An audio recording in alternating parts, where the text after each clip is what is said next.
Hi friends, ఎలా ఉన్నారండి? అందరూ బాగున్నారా? నేనైతే చాలా బాగున్నాను. Welcome to my channel Ammukutti Kadapa. So ఇవాళ నేను మా పిల్లల బ్రేక్ఫాస్ట్ కోసం దోశ ప్రిపేర్ చేస్తున్నానండి. దోశలోకి పల్లి చట్నీ అలాగే ఎర్రకారం చేస్తున్నాను. ముందుగా ఒక ప్యాన్ పెట్టుకొని అందులో పల్లీలు వేసుకొని బాగా వేయించుకోవాలండి. అవి వేగిన తర్వాత పక్కన పెట్టి ఇప్పుడు పచ్చిమిర్చి వేసుకోవాలండి. ప్యాన్లో ఆయిల్ వేసుకొని ఆయిల్లో పచ్చిమిర్చి వేసి బాగా వేపుకుంటే ఆ పచ్చిమిర్చిలోని పచ్చి స్మెల్ పోయి బాగుంటుంది, చట్నీ టేస్ట్గా ఉంటుందండి. ఇప్పుడు ఎర్రకారం కోసం ఆనియన్స్ కట్ చేసుకుందామండి. ఆనియన్స్తో పాటు టమాటాలు కూడా వేయండి, టేస్ట్ చాలా బాగుంటుంది. మేమైతే ఇలాగే చేస్తామండి, మీరు కూడా ట్రై చేయండి. మా బాబుకి కూడా చాలా ఇష్టం, ఎప్పుడు దోశ చేసినా సరే ఆనియన్స్ ఎర్రకారం చేయమని అడుగుతూ ఉంటాడండి. సో మీరు కూడా ట్రై చేయండి, మీ పిల్లలకు కూడా చాలా బాగా నచ్చుతుంది. ఇప్పుడు ఆనియన్స్తో పాటు టమాటాలు కూడా ఎక్కువ వద్దండి, మళ్ళీ టమాటాలు ఎక్కువ వేస్తే కొంచెం పచ్చి స్మెల్ వస్తుందండి. కేవలం 2 చాలు, టమాటాలు ఎక్కువ వద్దండి. సో అవి టమాటాలు వేసేసి ఇప్పుడు అందులోకి కల్లుప్పు అండి, మేము రాళ్ళుప్పు యూజ్ చేస్తాం. రాళ్ళుప్పు చాలా మంచిదండి. రాళ్ళుప్పు వేసి అందులోకి కారం పొడి కూడా వేసి మిక్సీ కొట్టేయాలండి. మెత్తని పేస్ట్ లాగా కొట్టేస్తే ఎర్రకారం రెడీ అయిపోతుందండి. ఇందులోకి వెల్లుల్లి కూడా వేసుకోవచ్చండి, కానీ ఆ ఫ్లేవర్ మాకు అంతగా నచ్చదు, అందుకే మేము వేయమండి. వేస్తే టేస్ట్ చాలా బాగుంటుందండి. ఇప్పుడు మెత్తగా పేస్ట్ వేసుకుంటే చూడండి, ఎర్రకారం రెడీ అయిపోయింది. నెక్స్ట్ ఇంకా పల్లి చట్నీ ఎలా చేద్దామో చూద్దామండి. ముందుగా ఫ్రై చేసుకున్న పల్లీలను పొట్టు తీసేయండి, మరీ ఫుల్ తీసేయకండి, పొట్టుతో ఉంటే తింటే పల్లీలు మంచిది. సో కొంచెం పొట్టు ఉన్నిచ్చేసేయండి. ఇప్పుడు అవి కొంచెం లైట్గా తీసిన పల్లీలను మిక్సీ గిన్నెలో వేసేసుకుందామండి. నేను కొన్ని పల్లీలు పక్కకు తీసి పెడుతున్నా, ఎందుకంటే నేను ఈరోజు స్ప్రౌట్స్ కర్రీ చేస్తున్నానండి, అందులోకే కావాలి, అందుకు పక్కకు తీసాను.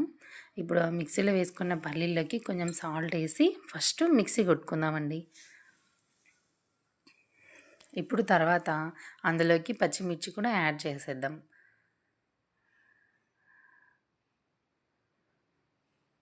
పచ్చిమిర్చితో పాటు చింతపండు అండి, చింతపండు కూడా వేసుకోండి, బాగుంటుంది. అలవాటు లేకుండా స్కిప్ చేయండి, మీ ఇష్టం అది. ఇప్పుడు ఒక గ్లాస్ వాటర్ వేసేద్దామండి, వాటర్ వేస్తే బాగా తిరుగుతుంది కదా.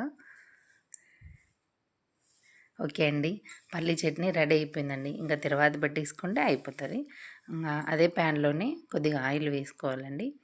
ఆయిల్ వేసిన తర్వాత ఆవాలు, నెక్స్ట్ జీలకర్ర, కరివేపాకు, ఇవి 3 వేసి అలా చిట్పట్టమని ఫ్రై చేసుకొని ఈ పోపుని మొత్తం చట్నీలో వేసేసేయండి. అంతే, చాలా టేస్టీగా ఉంటుందండి పల్లి చట్నీ. ట్రై చేయండి మీరు కూడా.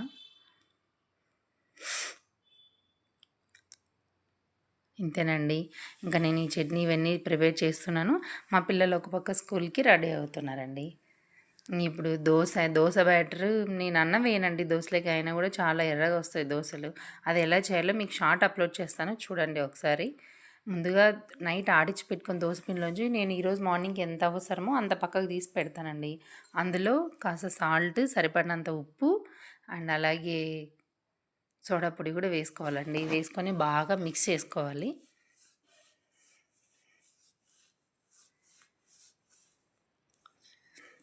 కొన్ని వాటర్ కూడా వేసానండి, ఎందుకంటే కొంచెం బ్యాటర్ అనేది కొద్దిగా గట్టిగా ఉంది. మేము మిషన్ దగ్గరికి వెళ్ళి వేయించుకుంటామండి, మిక్సీలో వేయం. అక్కడ వేస్తేనే బాగుంటుంది దోశలు, అందుకనేసి అక్కడే ఆడిస్తామండి.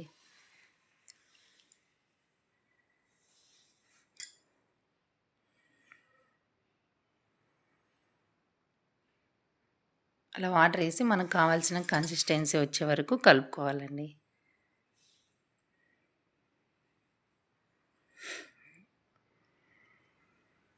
అంతేనండి, దోశ బ్యాటర్ రెడీ అయిపోతుంది. మేము వచ్చేసి ఐరన్ తవాని యూజ్ చేస్తామండి, నాన్ స్టిక్ వాడము. నాన్ స్టిక్ మాకు ఎవరికి ఇష్టం ఉండదు, ఐరన్ తవా మీద వచ్చే దోశ టేస్ట్ చాలా బాగుంటుంది. మీరు కూడా చూడండి ఒకసారి. నాన్ స్టిక్ వాడొద్దని చెప్తున్నారు కదా, మేము అందుకే అండి వాడము. ఇంకా ఇప్పుడు దోశ వేసి మేము చాలా పలుచగా తింటామండి దోశలు. మా ఇంట్లో మందంగా ఉంటే ఎవరికి ఇష్టం ఉండదు, అది కురుం కురుం అని సౌండ్ వస్తూ ఉంటేనే బాగా నచ్చుతుంది, బాగా తింటామండి మేమంతాను. మీరు కూడా ఒకసారి చూడండి, చాలా బాగుంటాయి. సాఫ్ట్ కంటే కూడా ఇలా సౌండ్ వచ్చేవి చాలా బాగుంటుందండి.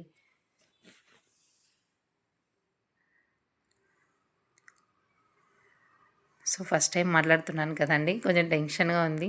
ఏమన్నా అటు ఇటు మాట్లాడితే ఓకే అండి, చూసుకోండి.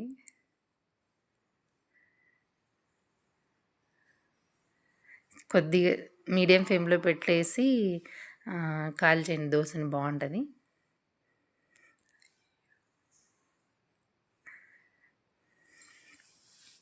మా బాబు వచ్చి అడుగుతున్నాడు, ఇంకా అయిందా దోస, అయిందా అని అడుగుతూనే ఉంటాడండి. దోస అంటే మాత్రం బాగా ఇష్టంగా తింటారు మా ఇంట్లో దోసలు. అటుకులు వేస్తామండి దోసలో, చాలా బాగుంటుంది. క్రిస్పీగా ఉండే అటుకులు వేయడం వల్ల ఒకసారి మీరు కూడా చూడండి. అందులో ఎర్రగా కూడా వస్తాయండి అటుకులు వేస్తే మళ్ళీ.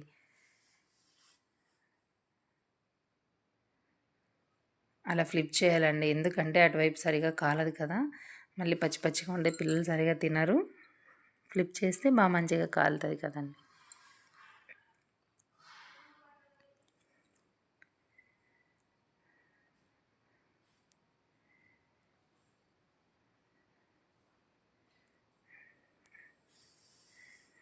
ఇప్పుడు ఎర్రకారం వేయాలండి.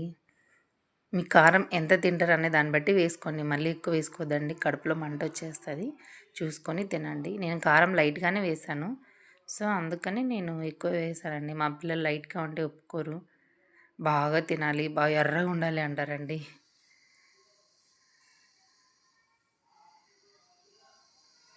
చూసారు కదా ఎలా వచ్చిందో దోశ.